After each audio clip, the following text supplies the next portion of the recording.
السلام علیکم ورحمۃ اللہ وبرکاتہ۔ سفر قمری کیلنڈر کا دوسرا مہینہ ہے جس کے حوالے سے لوگوں میں بہت سی غلط فہمیاں پائی جاتی ہیں۔ ایک طرف اس کے ساتھ بہت سی توہمات اور بدشگونیاں وابستہ کر لی گئی ہیں اور دوسری طرف ان کے خود ساختہ حل بھی تلاش کر لیے گئے۔ مثلاً لوگ اس مہینے میں شادی نہیں کرتے، چنے ابال کر محلے میں بانٹتے ہیں تاکہ ہماری بلائیں جو ہیں وہ دوسروں کی طرف چلی جائیں۔ اسی طرح آٹے کی 365 گولیاں جو ہیں اس کو بنا کر تالابوں میں ڈالتے ہیں تاکہ بلائیں ٹل جائیں اور رزق میں ترقی ہو۔ 311 یا 300 سے زیادہ جو ہے سورۃ مزمل کا پڑھنا اس مہینے کو مردوں پر بھاری سمجھتے ہیں، اس وجہ سے یہ پڑھتے ہیں اور اس کی 13 تاریخ کو منحوس سمجھتے ہیں جس کو وہ کہتے ہیں کہ 13 تیزی بھی کہا جاتا ہے۔ تو یہ سب جو توہمات ہیں یہ جھوٹے ہیں اور عربوں کے ہاں اس مہینے سے متعلق جو تھے غلط تصورات پائے جاتے تھے، جس کی بنیادی وجہ یہ تھی کہ عرب حرمت کی وجہ سے 3 ماہ جو تھے حرمت والے ذی القعدہ، ذی الحج، محرم اور رجب، ان میں جنگ و جدال سے جو تھے باز رہتے تھے اور انتظار کرتے تھے کہ یہ پابندیاں کب ختم ہوں اور وہ نکلیں اور لوٹ مار کریں۔ لہٰذا سفر شروع ہوتے ہی وہ لوٹ مار کے لیے نکل جاتے اور ان کے گھر تھے وہ خالی رہ جاتے تھے۔ محدثین جو ہیں وہ یہ لکھتے ہیں کہ عربوں نے جب دیکھا کہ اس مہینے میں لوگ قتل ہوتے ہیں، گھر برباد یا خالی ہو جاتے ہیں، تو انہوں نے اس سے یہ شگون لیا کہ یہ مہینہ ہمارے لیے مانوس ہے اور گھروں کی بربادی اور ویرانی کی اصل وجہ غور نہ کیا، نہ ہی اپنے عمل کی خرابی کا احساس کیا، نہ لڑائی جھگڑے اور جنگ سے باز رہے، بلکہ اس مہینے کو ہی منحوس ٹھہرا دیا۔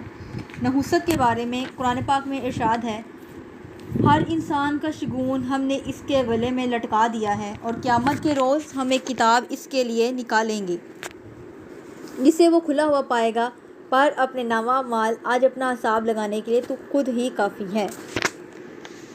اب آپ صلی اللہ علیہ وسلم کے بارے میں کچھ احادیث ہیں کہ آپ صلی اللہ علیہ وسلم نے فرمایا، کوئی مرض معتدی نہیں ہوتا اور نہ بدشگونی کی کوئی اصل وجہ ہے، نہ الو میں نحوست ہے، نہ سفر کی نحوست کی کوئی بنیاد ہے۔ اسی طرح آپ صلی اللہ علیہ وسلم نے فرمایا، جو شخص برے شگون کی وجہ سے کسی کام سے رک گیا اس نے شرک کیا۔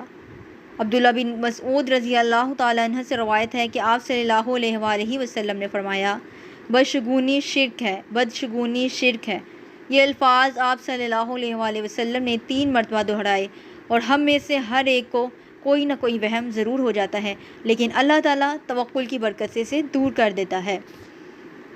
بدشگونی کا کفارہ بھی ہے۔ آپ صلی اللہ علیہ وآلہ وسلم نے فرمایا، جو کسی چیز کی نحوست سے ڈر کر اپنے اصل مقصد سے لوٹ آیا تو اس نے شرک کیا۔ صحابہ کرام رضی اللہ تعالیٰ عنہ نے پوچھا، اللہ کے رسول صلی اللہ علیہ وسلم اس کا کفارہ کیا ہوگا؟ فرمایا، وہ کہے، اللہم لا خیر الا خیرک ولا طیر الا طیرک ولا الہ غیرک۔ اے اللہ، تیری دی ہوئی بلائی کے علاوہ کوئی بلائی نہیں، تیرے شگون کے سوا کوئی شگون نہیں، تیرے علاوہ کوئی معبود نہیں۔ بدشگونی اعلیٰ درجات سے محرومی کا سبب بھی بن جاتی ہے۔ آپ صلی اللہ علیہ وآلہ وسلم نے فرمایا، جس نے کہانت کی یا جس کے لیے کی گئی یا جو بدشگونی لیتے سفر سے واپس لوٹ آیا، وہ اعلیٰ درجات تک رسائی حاصل نہیں کر سکتا۔ بدشگونی لینے والے سے آپ صلی اللہ علیہ وآلہ وسلم کی بیزاری۔ آپ صلی اللہ علیہ وآلہ وسلم نے فرمایا، جس نے برا شگون لیا یا اس کے لیے برا شگون لیا گیا، یا جس نے کہانت کی یا اس کے لیے کہانت کی گئی، جس نے جادو کیا یا جس کے لیے جادو کیا گیا، وہ ہم میں سے نہیں۔ پھر آپ صلی اللہ علیہ وآلہ وسلم نے فرمایا، لیس منا من تطیر او تطیر لہ، وہ ہم میں سے نہیں جس نے برا شگون لیا یا اس کے لیے برا شگون لیا گیا۔ نجومی کے پاس جانے کی سزا۔ آپ صلی اللہ علیہ وآلہ وسلم نے فرمایا، جو شخص کسی کاہن یا نجومی کے پاس آیا اور اس سے کوئی بات پوچھی تو اس کی 40 راتوں کی عبادت قبول نہیں ہوگی۔ بدشگونی کا علاج۔ ایمان کو مضبوط کرنا بدشگونی کا علاج ہے۔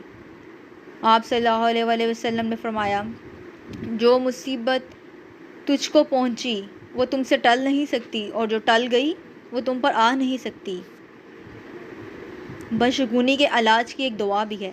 ہر فرض نماز کے بعد یہ دعا پڑھنا مسنون ہے، اللہم لا معنی لما اعطیت ولا معطی لما منعت ولا ينفع ذا الجد منك الجد۔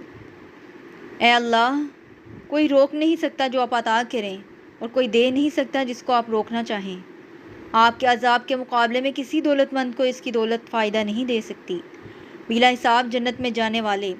آپ صلی اللہ علیہ وآلہ وسلم نے فرمایا، میری امت کے 70,000 لوگ بغیر حساب کے جنت میں جائیں گے، اور یہ وہ لوگ ہوں گے جو جھاڑ پھونک نہیں کراتے، بشگونی نہیں لیتے، اور اپنے رب پر بھروسہ کرتے ہیں۔ جزاک اللہ۔ اس کو آگے بھی شیئر ضرور کیجیے گا۔